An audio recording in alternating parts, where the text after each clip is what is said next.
Bienvenue sur les éclaireurs de Dracarion. Je suis Madus. Et je suis Srogat, c'est parti pour l'épisode 14.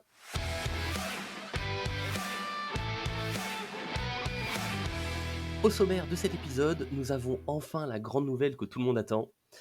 Des informations sur l'imprimeur, oui, mais surtout la date de sortie du jeu. Ça y est, la date, enfin, pas de spoil, je vous laisserai en discuter et en débattre. Nous discuterons également ensemble des très nombreux spoils qui sont tombés tout au long de la semaine, y compris un spoil exclusif pour les éclaireurs. Et nous serons accompagnés tout du long de cet épisode par Adeona, encore un fan de Westland. Je pense qu'on va finir par monter une team juste entre gens qui font Westland. Si vous êtes prêts, on y va. Bonsoir Adéona. Eh bien, bonsoir. Merci de faire l'épisode avec nous. On va te laisser un moment pour te présenter. Peut-être ce qu'on peut rappeler pour les personnes les moins fidèles de l'émission du podcast, c'est que tu nous donnes des coups de main réguliers sur les montages des vidéos, notamment des matchs. Tu es aussi naturellement un joueur qu'on accueille ce soir. Et donc, est-ce que tu veux te présenter à ceux qui nous regardent et qui nous écoutent? Eh ben, oui, Adeona, ancien joueur comme beaucoup de Seven Fallen. Alors, j'ai joué aussi à d'autres TCG, mais pas dans le milieu compétitif. J'ai fait pas mal de Magic étant plus jeune. Après, ouais, Seven Fallen, je me suis lancé un peu sur le côté compétitif. Enfin, j'avais pour vocation de partir sur le compétitif, mais bon, bah voilà, ça a eu la fin que ça a connu. Et on va essayer de faire ça sur Dracarion, du coup. Donc oui, tu comptes faire du compétitif sur Dracarion, c'est l'objectif. Oui, c'est ça. Pas aller, alors c'est comme j'en avais discuté avec un ami, c'est pas aller forcément très loin dans le compétitif, pas taper les gros tops et tout ça, mais ouais, essayer de faire son petit niveau, m'améliorer énormément sur le deck building surtout.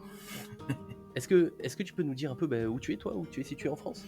Alors moi je suis du côté de Vendôme, un petit coin un peu perdu.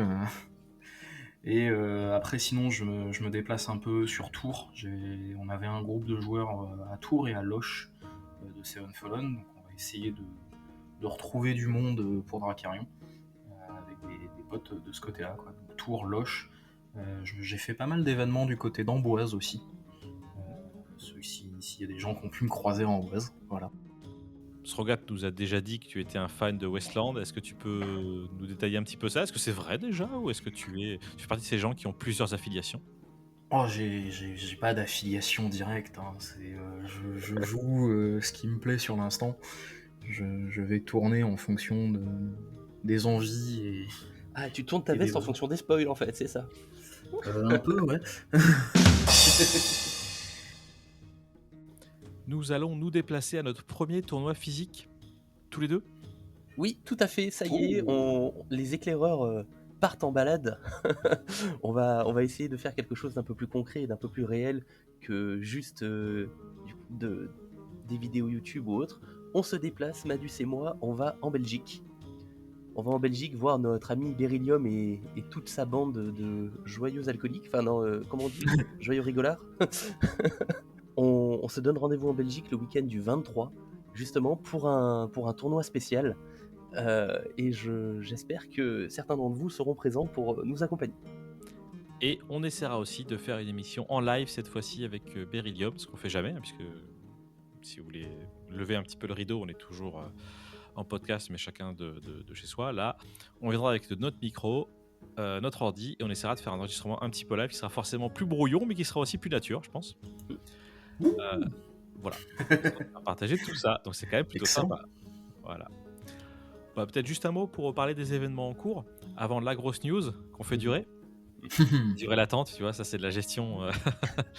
Ah, ils savent ce qu'ils font, les éclaireurs, hein. Ah, Ils font patienter, ils mijotent. ouais, plutôt ça. C'est... J'espère pas trop. Donc, J'espère pas. on sort d'un tournoi en ligne qui a eu lieu au mois de septembre.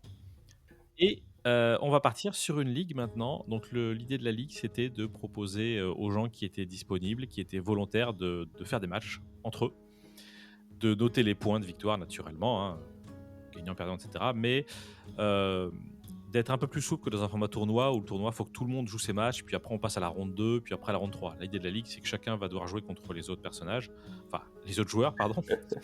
et que c'est pas grave s'il y en a un qui fait 3 matchs d'avance, ça jouera pas sur le pairing par la suite. Donc il y a ça qui va être lancé très très prochainement avec les volontaires. On est a priori une douzaine au dernier recensement, si je dis pas de bêtises. Oui, je crois que c'est ça. Et puis en plus, ce qui est bien, c'est qu'on a aussi des joueurs étrangers. Il n'y a pas que des Français. Tout à fait. Il faudra donc réussir à parler anglais et à se coucher très tard ou à se lever très tôt. On va se lever très C'est tôt. ça. Et avoir les decks dans les deux versions du coup. Absolument. Oui, oui, oui, tout à fait. Il va falloir builder aussi, rebuilder en anglais pour qu'il soit mis de côté. Bon, combien de temps ça va durer? On verra un petit peu, ça dépendra de la disponibilité de chacun. Mais de toute façon, la bonne nouvelle, c'est que ça va juste servir à meubler le temps que les cartes arrivent. Et les cartes vont arriver. Se regarde peut-être que tu veux enchaîner sur la bonne nouvelle. Et oui, et donc la bonne nouvelle, voilà, bon, j'arrête de vous faire mijoter, en effet, les cartes arrivent, vous aurez les cartes en janvier ou février. Janvier, si vous avez participé au Kickstarter, février, si vous attendez la sortie boutique. Ça y est, l'imprimeur a été trouvé, tous les tests ont été faits, ça va partir, dorure à froid, foil, ça brille de partout, on sort plein de cartes, c'est la fête, voilà, ça y est, enfin, on aura nos cartes en janvier, c'est annoncé. Donc profitez, le Let's Play est encore ouvert. Lâchez-vous, prenez des displays, prenez des cartes, prenez tout et n'importe quoi. Vous allez enfin pouvoir jouer avec des vraies cartes dans les mains. Bon, on a pas mal soufflé le chaud et le froid depuis le début du projet sur quand est-ce que ça allait arriver. Ces derniers temps, Kata avait d'ailleurs un petit peu, pas mal ralenti la vapeur sur les news. Et on sentait qu'il y avait beaucoup de prudence de son côté. Il en avait marre de s'engager sur des délais qui n'étaient pas tenables. Donc là, le fait qu'il annonce janvier, février, je pense qu'on peut raisonnablement s'attendre à ce que ce soit quand même relativement... que ça bouge pas, quoi.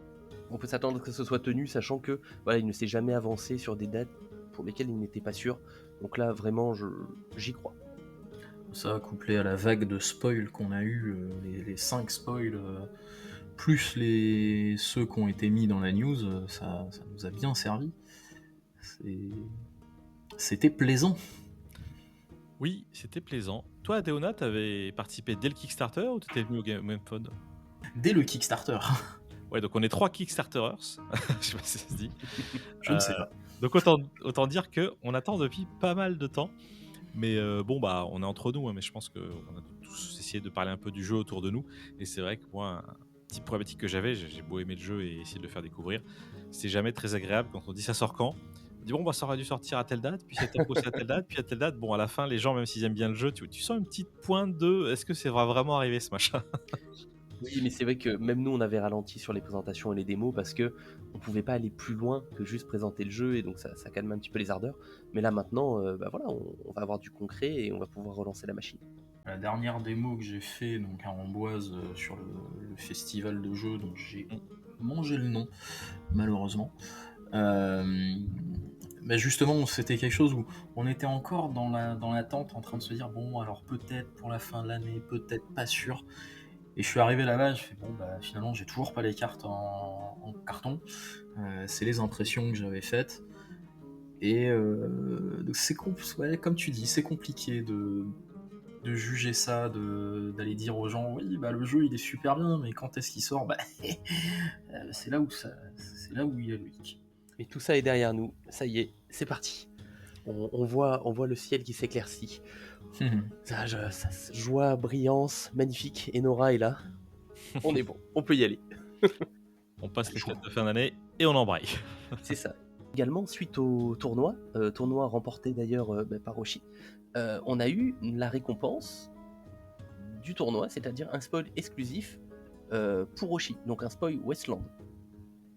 Oh. Et ce spoil, c'est la carte 3 en une fois, encore une carte magnifique, un spoil magnifique, et je trouve peut-être un petit peu broken quand même. Donc Adéona, Non. dites-nous un petit peu. Non, vas-y. Non, non. Non, c'est normal. très bien, oui. C'est très Pourquoi bien. Enfin l'utilité aux petits elfes derrière qui foutent pas grand-chose. Non, elle est super forte cette carte. Est-ce que tu peux nous donner un petit peu ton ressenti et quand tu l'as vue là pour la première fois, t'as pleuré quoi? Des larmes de joie, des larmes de sang? Qu'est-ce qui s'est passé?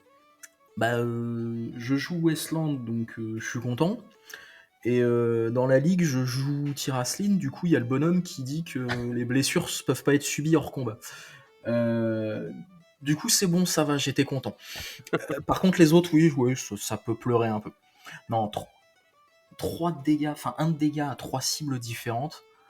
Ça peut sur les archers finir mettre 3 petits pings à droite à gauche, venir mettre soit le petit point qui fait mourir la bête, soit le point qui fait dire à l'adversaire bon bah merde, si j'attaque maintenant je suis mort. Ok, on peut noter que l'événement, donc, il coûte 1 gold, il a 4 traits, archer, bosquet d'été, compétences, elfe. Alors, pour autant que je m'en souvienne, on fait pas grand chose de ces traits-là, mais peut-être pas. Elf, on en fait quelque chose de mémoire parce qu'on peut les sacrifier enfin les défausser sur un guerrier intrépide, si je dis pas de bêtises. Ok. Alors, donc, on aura cette utilité-là, ça marche. Et donc, c'est vrai qu'incliner un de vos personnages archer pour infliger un dégât à jusqu'à 3 personnages, bon, on a quand même ce problème de. Je vous avoue que moi qui suis un petit peu attentif à la façon dont le texte est rédigé, j'ai quand même tilté. Hein. J'étais pas le seul, j'ai vu. Sur cette rédaction un peu bizarre, mais on comprend bien ce que ça fait.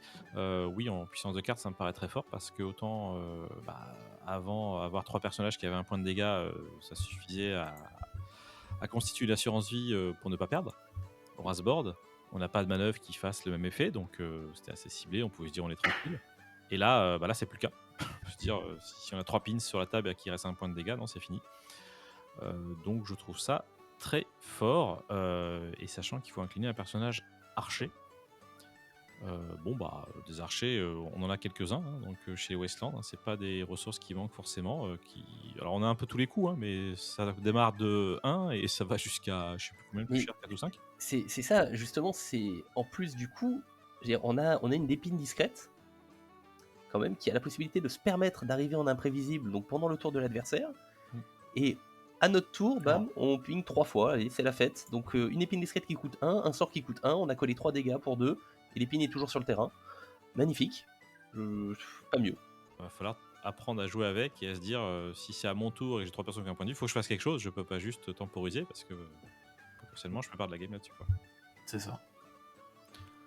C'est très fort. Pas mieux. C'est très fort. Et puis la carte est également très belle. Oui. Encore une fois, hein, on en parle toujours, mais Alexandra, enfin, voilà, c'est un magnifique elfe avec 3 flèches. Là, j'avais l'impression de voir un Torgal qui était en train de tirer sur des billes d'argile, moi. Oui, j'ai des références de vieux. En plus des spoils, en plus de la pluie de spoils publics, on va dire, qui a lieu au cours des derniers jours, on a eu notre petit spoil exclusif, une carte qu'on va pouvoir vous montrer à vous, vous qui nous écoutez, nous regardez, et vous le faites bien, puisque je vais vous parler de la bannière Les Liés par le Sang, qui est une bannière Carthège, et qui va intéresser les joueurs de Strigoi et Ghoul. Ce sont les 2 traits de la bannière. Bon, alors, c'est une bannière qui a un tout petit point d'initiative. Genre, ils ont oublié à la fin. Merde, l'initiative. Allez, vas-y, B1. Ils commencera ne avec- commenceront pas. On commencera avec 4 personnages sur table. Le domestique masqué, le gardien imposant, le nouveau-né affolé et l'orphelin égaré. Donc maintenant, il faut savoir que depuis qu'on a eu le gardien imposant, on a connaissance des 4 personnages qui constituent cette bannière et qu'elle est donc utilisable. Alors, suite à cette bannière dont tu viens de découvrir, Adéona, est-ce que tu as une réaction un petit peu à chaud là comme ça? Et ben, je joue pas tant Carthège que ça pour l'instant et j'aime pas voir l'orphelin égaré on board dès le début. C'est infiltrateur. Bon, après, forcément, je joue Westland, j'aime pas les infiltrateurs. Mais c'est infiltrateur, ça a tendance à résister un peu en vie. Et on manque pas d'intercepteur, et encore moins avec celui qui est sur le board, le gardien imposant, dès le début. Et en 2-2-6, c'est joli. Ça rappelle le... Ah bah non, il y est plus maintenant.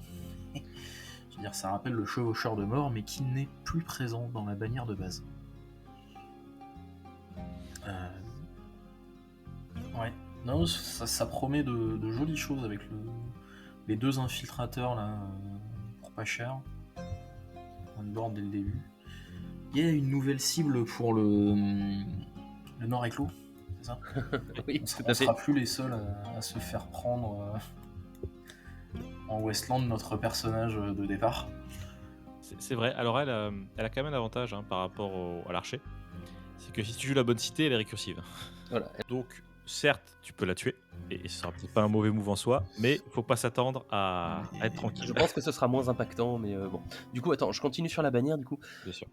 Donc, moi, cette bannière, je la trouve sympa parce que déjà, j'attendais depuis longtemps d'avoir la bannière Strigoi pour pouvoir jouer les Strigoi. Elle me plaît et elle me déplaît en même temps. C'est-à-dire que j'aime bien le fait que cette fois-ci, on ait 4 personnages directement sur table. Ce qui me semble, il y avait au début avec la bannière de la nuit éternelle avant qu'elle soit nerfée, parce qu'on avait un inlassable directement sur table, il me semble. Oui, Les il premières y avait versions. un inlassable et à la place du champion ressuscité, c'était le chevaucheur de mort. Et donc là, tout ça, j'aime bien l'idée d'avoir 4 personnages sur le board. C'est que l'adversaire, du coup, il aura l'embarras du choix, mais nous, c'est-à-dire que ça nous fait gagner un peu de tempo. Le fait qu'on ait le gardien, ça nous permet donc de tanker. Mais par contre, cette bannière a 1 d'initiative. Et je pense que c'est justement pour compenser cette petite notion de carte en plus. 1 d'initiative, actuellement, c'est donc l'initiative la plus faible après Guilestel présente sur les bannières. Donc je pense que ça va être encore une autre façon de démarrer et de jouer Carthage. Parce que là, on n'est plus du tout basé sur les squelettes. Donc tous les events qu'on connaît jusqu'à présent ne sont plus viables à part sur le domestique masqué.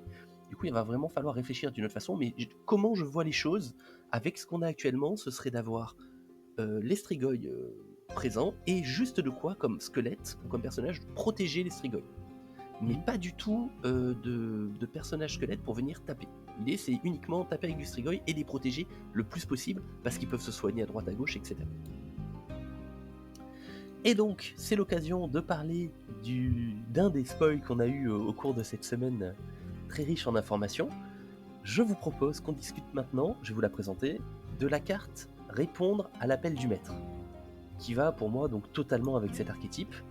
Donc je sais pas si vous vous rappelez, c'est un événement Carthage, donc qui coûte 0, qui a le trait Ghoul, et qui a 2 capacités. La première, on ne peut jouer cette carte uniquement en tant que première action, et si le défenseur est Strigoi.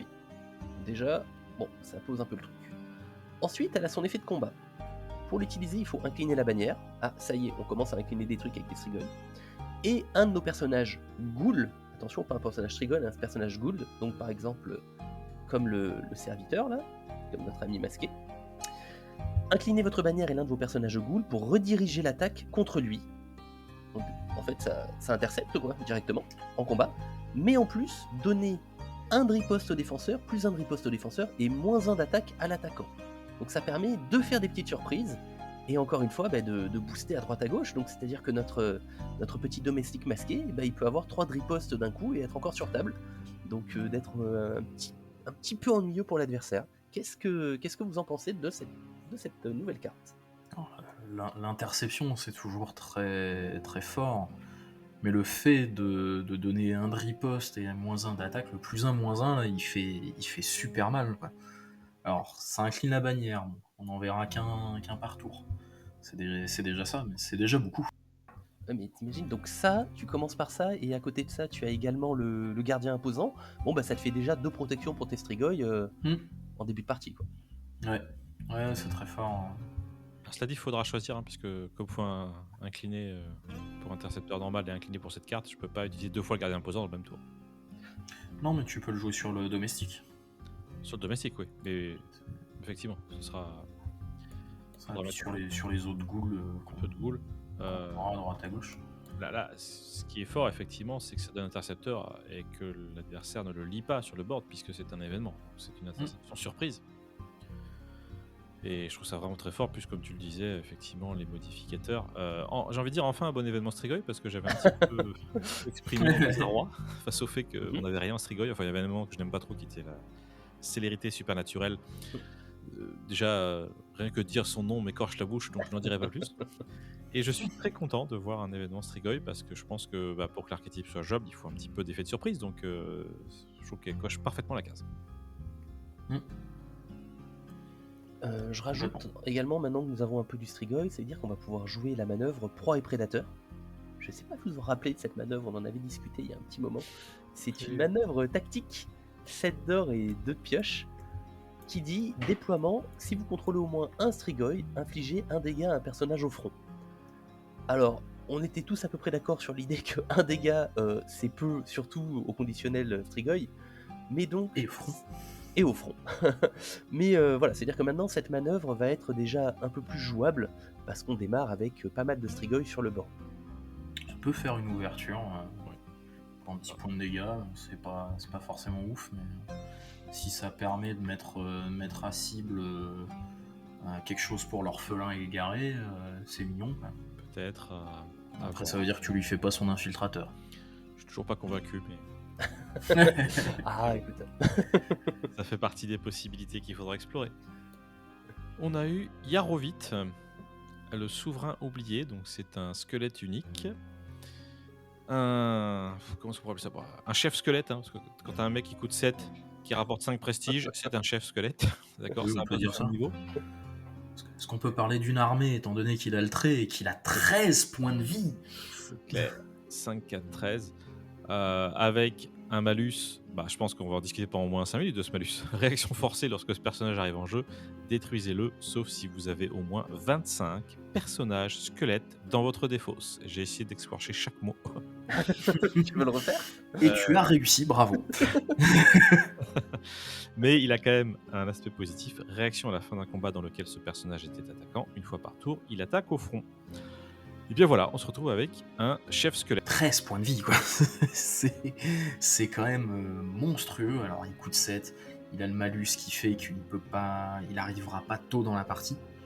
Ah bah c'est clairement un finisher, tu sais que quand il est là, bon, la partie elle est finie normalement. C'est un peu, c'est le nouveau Necros quoi.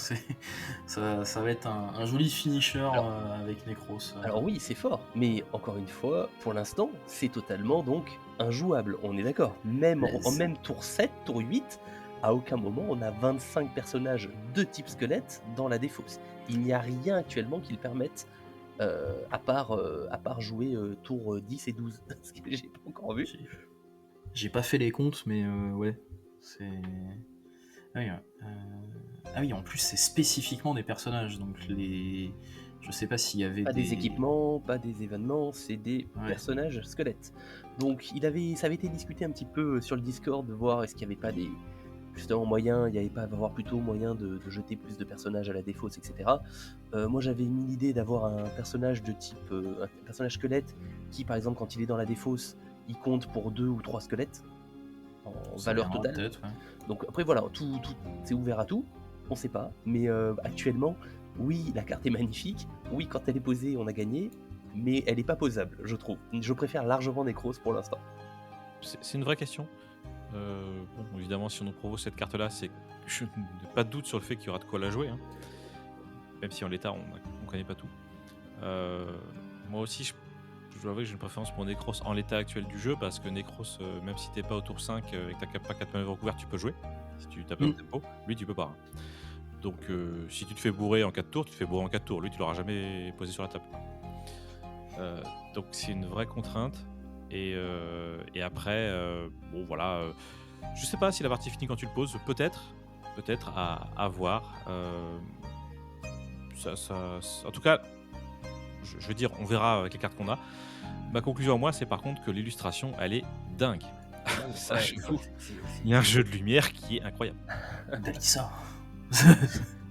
J'ai envie de dire, voilà, elle nous offre des illustrations qui sont toujours aussi magnifiques les unes que les autres, que ce soit des squelettes, des elfes ou je ne sais quoi. C'est splendide, quoi. Ah, je pense elle existe pour faire vivre ce jeu. C'est vraiment, Oui. c'est magnifique. Honnêtement, vu les cartes qu'on connaît déjà, honnêtement, je ne pense pas qu'au corps 7, cette carte soit viable. Je pense que c'est plus un délire. Mais on verra, on sait jamais. Mais pour moi, elle n'est pas viable en l'état. Mais je pense que avec les extensions, si on a des petits trucs surprises, on l'aura toujours dans un coin de la tête en disant ah mais tiens, mais on va pouvoir la jouer celle-là. Je serais quand même étonné que sur un jeu que tu lances, tu t'amuses à balancer des cartes qui ne sont pas jouables. À payer des illustrations que tu joueras serais un pas. peu étonné, je t'avoue. J'avoue. C'est vrai que ça serait étonnant. Après, ça me rappelle ce qu'ils faisaient déjà sur Seven Fallen, où tu avais certaines cartes qui, en l'état, étaient là pour poser les premières pierres du prochain set et des prochaines extensions.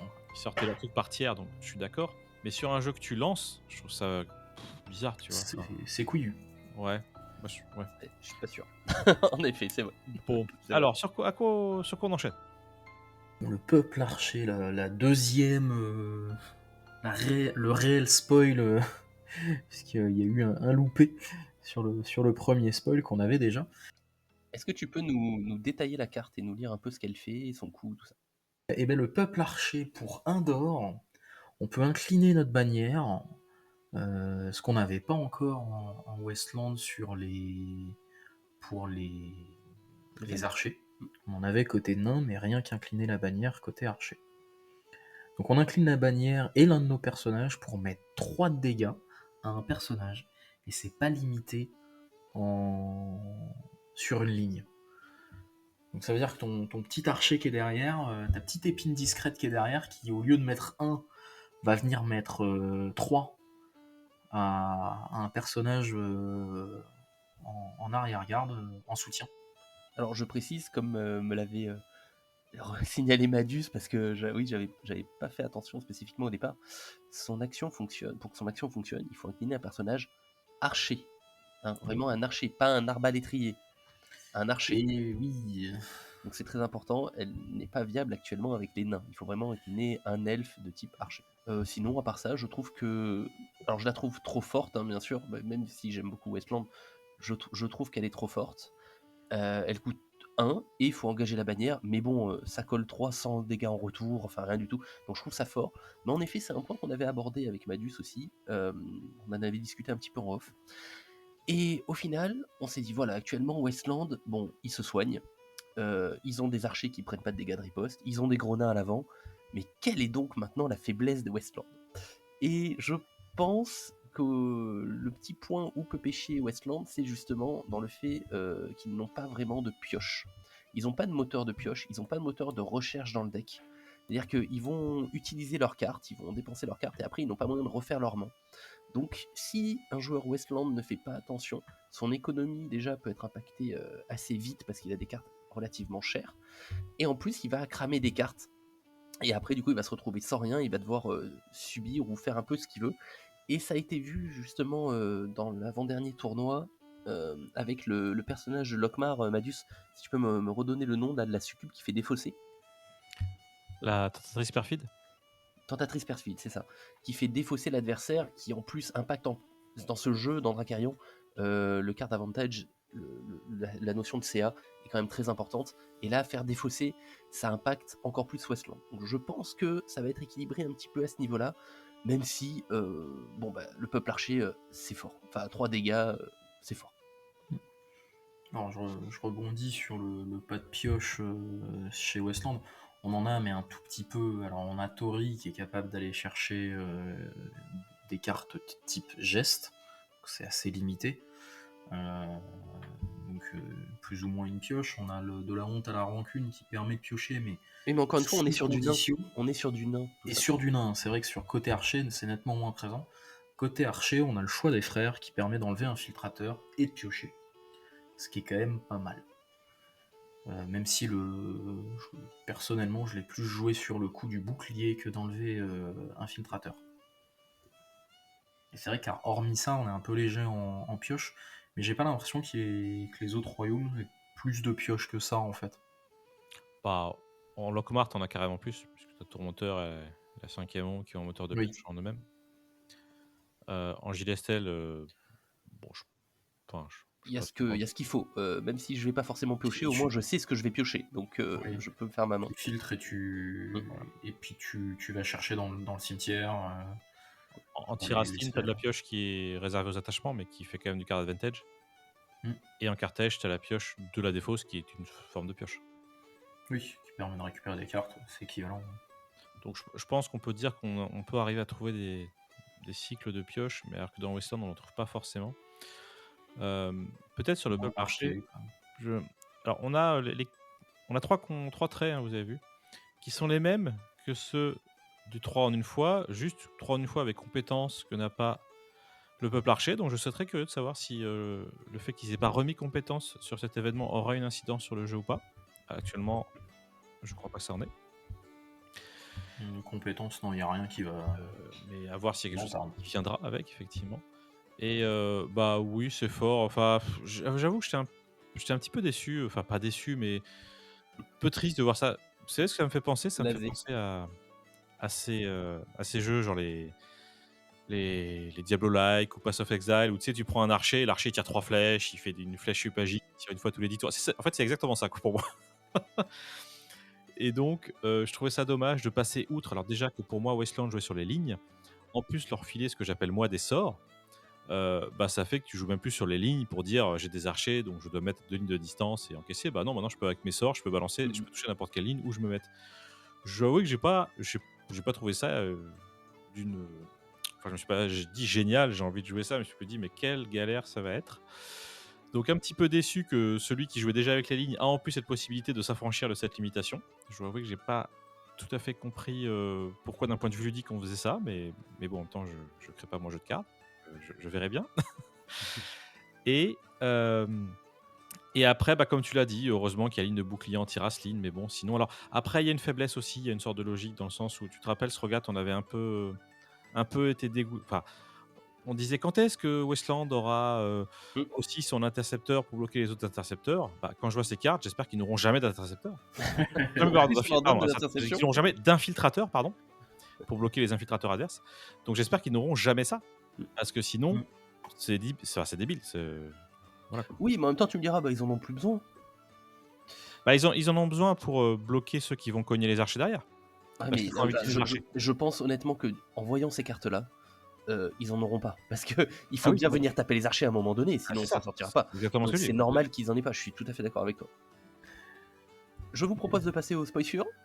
Donc, je garde les Lockmar pour la fin, non pas parce que ce sont les meilleurs, mais parce que je les aime pas. Alors, je vous C'est un propose... choix comme un autre. Ah, des spoils ou du royaume? Bon, les deux. Je vous propose de passer au spoil Tiraslin, qui est un événement qui s'appelle Je te le promets, ma sœur, qui est un événement qui coûte 0, avec une illustration où on peut voir deux personnages importants dans le lore de Tiraslin, c'est-à-dire Landrégon et Ygren. Cette carte a 3 traits. Alania, là, je suis content parce qu'on retrouve justement les Alaniens avec les origines donc de Landragon et Ygren si vous avez écouté les anciens épisodes. Cercle extérieur et exilé. Donc ça c'est pas mal, ça veut dire qu'on va pouvoir faire quelques petits tricks avec, et surtout à partir du moment où c'est exilé déjà, ça peut être intéressant pour nous. Elle a 2 effets. Le premier effet en action, inclinez votre cité pour chercher Landragon ou Ygren dans votre deck et mettez ce personnage dans votre main. Donc cette carte pour 0 vous permet d'aller chercher un personnage nommé de votre choix, enfin Landragon ou Ygren, qui je le rappelle synergise très très bien entre eux, et de le mettre gratuitement dans la main. Ou alors, il y a un deuxième effet qui se coule, en combat, inclinez votre bannière cette fois-ci, dépensez un or, quand même il y aura un coup, merci, pour donner plus 1 d'attaque et plus 1 de bouclier à votre attaquant exilé. Donc là, cette fois-ci, on impacte justement directement les personnages exilés. Madus, est-ce que tu peux nous donner ton avis sur cette carte? Ah, ça fait partie des cartes que j'aime beaucoup, qui ont cette double casquette, action ou combat. Donc enfin, ils ont les deux, mais du coup, on peut choisir ce qu'on en fait. Donc, bah, de base, c'est très bon. J'ai envie de dire, on peut même le jouer dans un deck exilé dans lequel on ne mettrait ni Landragon ni Ygren. Alors évidemment, on renoncerait à l'effet tutor, mais bon, c'est quelque chose qui pourrait s'envisager. Et puis, comme tu l'as très bien dit, bah, tutor sur Landragon et Ygren, ça pourrait donner... Moi, personnellement, je me dirais, tiens, je redonnerais peut-être sa chance à Landragon, alors que là, ces temps-ci, je dois avouer que je suis plus sur une optique Godric attachement exilé. Là, je me dis, tiens, peut-être que ça vaut le coup de recreuser de ce côté-là pour voir ce qu'on peut faire avec ce genre de carte. Bah, toujours en mettant les exilés si on veut utiliser la deuxième partie de la carte. Mais en tout cas, bref, voilà, j'aime beaucoup cet événement. Et ça me donne bien envie de me remettre un petit peu dans le deck building de Tiraslin. Bah, justement, avec ce que tu disais, au contraire, moi ça me donne encore moins envie de jouer Landragon. Pourquoi? Parce que sur une main de départ, si j'ai des Ygren dans la main, je préfère garder des Godric et renvoyer des Ygren dans le deck, sachant que je peux aller les récupérer avec cette carte, et que Ygren, son effet va s'activer sur les personnages qui ont 2 équipements, ou Landragon. Donc je préfère miser encore une fois sur le Godric. Landragon me paraît pas plus pertinent dans le fait de pouvoir aller le chercher, il coûte toujours aussi cher. Je préfère toujours Godric de mon côté. Après, pour rebondir sur ce que tu disais, Landragon, je sais pas. Je pense que dans un deck exilé, étant donné, enfin, par sa deuxième capacité, il est quand même bien présent, quoi. Et puis en fait, c'est con, mais de pouvoir redresser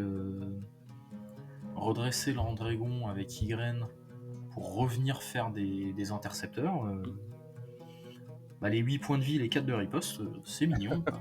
Je voudrais rajouter un petit truc en plus justement avec cette carte. Par rapport à son effet de combat justement, j'ai tout de suite pensé encore une fois à la phalange de survivants. La phalange qui est une 4-1-5, quand elle attaque, elle prend moins 1 de riposte. Là, ça veut dire qu'en jouant cette carte, pour un d'or, donc tour 1, on peut attaquer avec la phalange, c'est-à-dire qu'il va passer à 5 d'attaque et il prendra moins 2 de riposte sur le tour. Ça Mais rend c'est les beau. phalanges quand même assez costauds sur des attaques initiales. Là, tour 1, une phalange qui commence à taper à 5, ça veut dire déjà que Carthège, tous les persos meurent. Hein. Et le gars, il va être obligé de se défendre. Et donc, je vais vous parler de Guy Lestel. Alors, Royaume de cœur, oui, j'aime beaucoup Guy Lestel. Mais là, de plus en plus, je repars Westland. Hein. Je vous avoue que j'ai envie de le rejouer Westland, mais d'une force assez importante. J'ai envie de retester. Mais en Spoil effet, t'aurait fait virer au vert. à la base, j'étais vert, et puis d'un coup, il y avait des sorts de partout. Je fais, oh, la belle bleue. Et finalement, là, quand même, les flèches, c'est pas mal. Donc, je pense que je vais, de toute façon, toute ma vie, je vais hésiter entre les deux. On va jouer un peu tout. Et donc du coup, ce spoil Guy Lestel, c'est un événement qui s'appelle Choisir son combat. Une carte qui coûte 0, et ça on aime bien chez Guy Lestel, les cartes qui coûtent un peu partout, mais chez Guy Lestel vraiment on aime bien. Vous en avez beaucoup trop. On en veut plus. Cette carte a 2 traits, Obsidian et Ordre. À noter encore une fois qu'elle n'a pas le trait sort, c'est-à-dire qu'elle ne peut pas synergiser avec toutes les cartes qui ont des effets avec les sorts chez Guy Lestel. Mais ce n'est pas grave parce que ce n'est pas du tout son objectif. Cette carte est là pour viser les obsidians. En effet, elle a un effet d'action qui dit « Inclinez votre cité, mettez un personnage obsidian que vous contrôlez dans la main de son propriétaire pour gagner un or. » C'est-à-dire que on va récupérer un personnage, c'est tellement rigolo.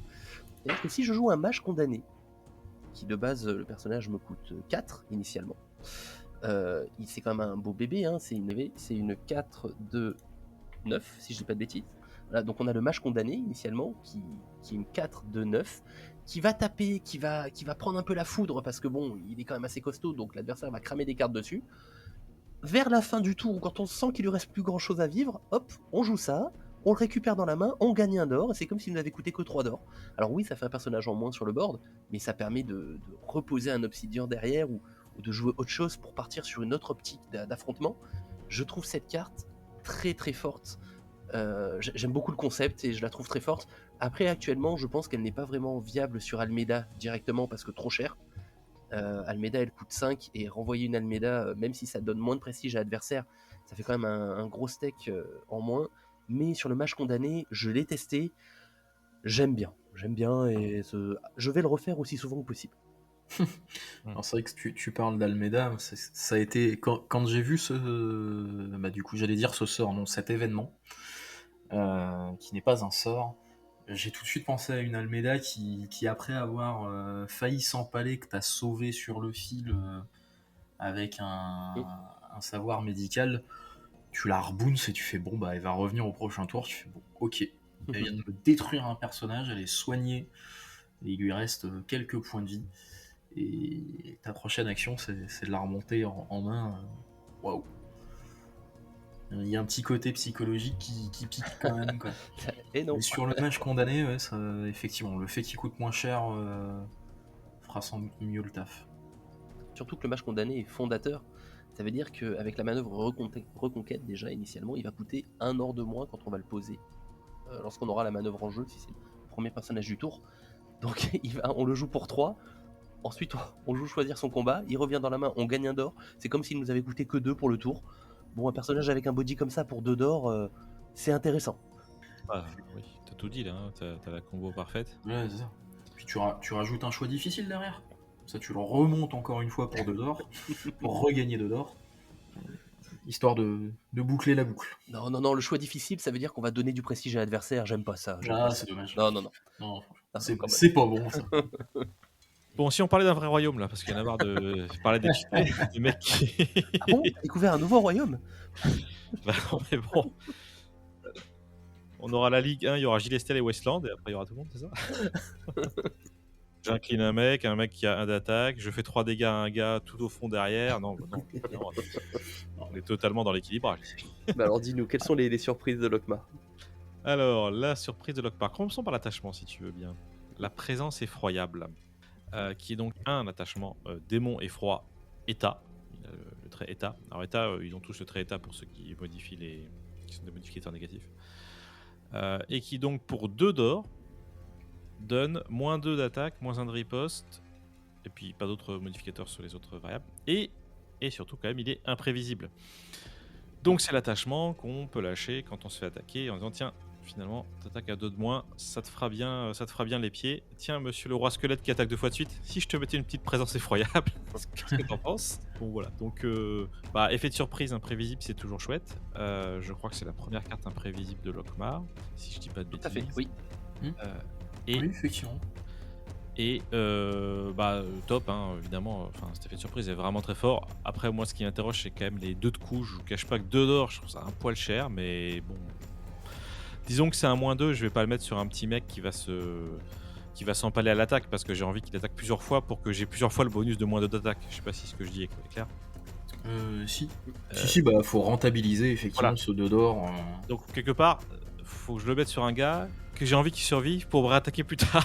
Pour rentabiliser mon 2 d'or.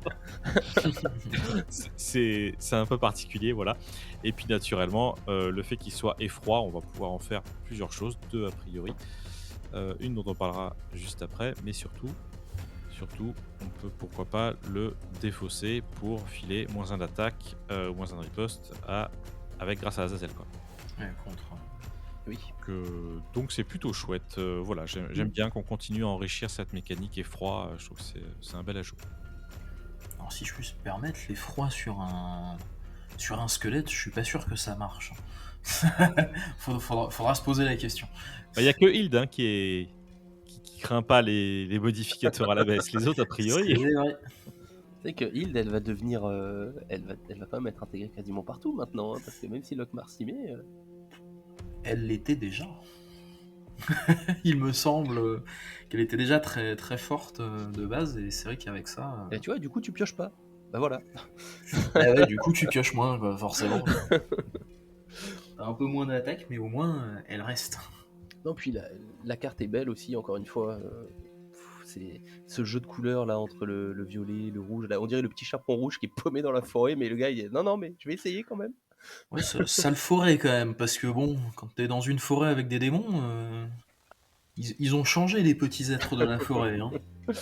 Et d'ailleurs, sur cet attachement-là, on est encore une fois sur un attachement contrôle. Donc là, on est plus sur actuellement, je dirais, du Garuda que du Lilith. C'est-à-dire qu'on va essayer de contrôler un peu plus la partie et de gérer ce qui va arriver, plutôt que d'attaquer et de rush comme un bourrin, parce que justement, cette carte, elle peut nous sauver un personnage, en effet, en enlevant le 2 d'attaque, mais comme tu dis, Madu, si c'est pour faire traîner un peu le combat en longueur, ça veut dire que la partie, on veut qu'elle dure aussi un petit peu. Ouais, puis il va très bien avec le deuxième spoil qu'on a eu.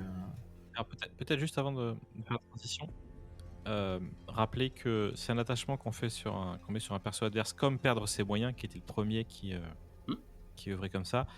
Et donc on avait eu peut-être une clarification de règles qui me semblait pas aller de soi. Donc c'est qu'à partir du moment où on va jouer ce personnage sur le board adverse, du côté adverse du plateau, c'est l'adversaire qui le contrôle, qui contrôlera l'attachement. Alors là, cet attachement n'a pas d'autre notion, mais si un jour il faut, je sais pas, sacrifier un attachement et qu'il n'y a pas d'autre précision, l'adversaire pourrait très bien choisir de sacrifier la présence effroyable parce que comme c'est chez lui, il le contrôle. Voilà, Ah. on avait eu ça sur, je rappelle que sur perdre ses moyens, c'était pareil, hein, puisqu'il y avait une réaction à la fin de tour, détruisait ses attachements. Donc perdre ses moyens, c'était -1 d'attaque. Et on blanque un perso non nommé. Ouais. Et que donc, on nous avait dit, réaction à la fin du tour, c'est une réaction forcée. Bien évidemment, c'est réaction à la fin du tour parce que c'est l'adversaire qui le contrôle, c'est à lui de penser à le détruire. Sinon, il reste là. Okay. Et Adéona, tu voulais nous parler du porteur des trophées, si j'ai bien compris. Eh ben oui, parce que du coup, il a l'air de fort bien s'associer avec cette petite présence effroyable où pour le porteur de trophée, donc c'est une 3 pour 3 gold, c'est une 3-2-5 et 1 de prestige. Il est démon seulement, il est infiltrateur et le petit bonus c'est tant qu'il y a au moins un attachement effroi en jeu, on va pouvoir lui donner plus 1 d'attaque, moins 1 de riposte et plus 1 de prestige. Et le passer à 4, c'est quand même pas mal, hein, ça fait assez agressif. Bon, ça coûte 5 en tout pour jouer les deux, mais c'est sympathique. J'aurais peut-être pas jusqu'à dire fort. Puis il est moche aussi. Elle est magnifique cette carte. Non, oui, il est moche, mais c'est une carte magnifique qui est faite pour être moche et qui remplit parfaitement son rôle. Non mais c'est vrai qu'il est assez costaud, je veux dire, c'est un infiltrateur déjà, donc encore une fois un infiltrateur, bon ça change pas. Mais le fait de gagner sa petite attaque en plus là, ça permet de faire un petit coup surprise justement si on a d'autres attachements effrois en imprévisible comme la présence effroyable, ça permet hop, allez vite fait, en fait non tu te prends 4 dégâts, pas 3 et ça permet de finir quelqu'un ou quoi, c'est quand même assez rigolo à tester. L'avantage, c'est que quand la cible meurt, quand l'effroi repart, il va reperdre son 1 de prestige aussi, quoi. Ce qui est pas mal. C'est pas mal. Si t'arrives à le gérer. Mais je pense, ça me semble compliqué à gérer. Sur le papier, ça a l'air fun. Mais alors déjà, ça veut dire que idéalement, tu joues avec la présence effroyable, puisque les autres effrois n'ont pas imprévisible déjà. Je le ressens, oui. Et comme tu l'as dit, si l'attachement part avant lui, c'est bon, tu payes pas ton prestige, mais je suis pas sûr qu'il y ait beaucoup de situations où ça va arriver, parce que le mec, une fois qu'il est devenu 4-1-5 et qu'il a attaqué, ça devient une cible facile pour les autres. Il a que un de riposte, t'as envie de le bourrer, quoi. Ah oui, il va avoir, sa cible sur sa tronche. Je vois mal la présence effroyable repartir avant le porteur trophée, et ce que j'ai peur, c'est qu'au final, il coûte 2 de prestige, donc on sait qu'en Lockmar, le prestige, c'est très très cher, on en donne beaucoup, donc c'est vraiment à surveiller. Pourquoi pas, on voit bien ce que vous avez décrit, mais en jeu, je sais pas ce que ça donnerait, faudra tester. Après, c'est vrai que c'est cool, ça fait un infiltrateur de plus, ça par contre, faut pas le négliger. Les infiltrateurs, c'est toujours bon à prendre. Ah, toujours plus. Toujours plus. Ça va nous faire quoi, le 5e, je pense, je sais plus. Donc c'est plutôt chouette. Et bon, alors on va pouvoir s'arrêter là. Mais écoute, Adéona, merci beaucoup de ta participation avec nous aujourd'hui. Eh ben, merci à vous aussi de cette invitation et de cette discussion.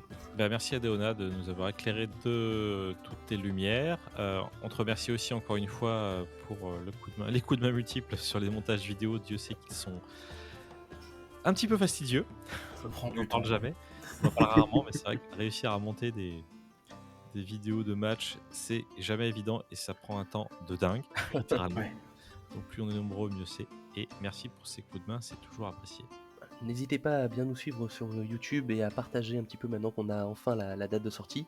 Sachez également qu'un compte Instagram pour les éclaireurs est maintenant disponible. Vous pouvez également nous retrouver sur Instagram pour avoir les news sur les dernières vidéos, les dernières sorties et les dernières infos du jeu.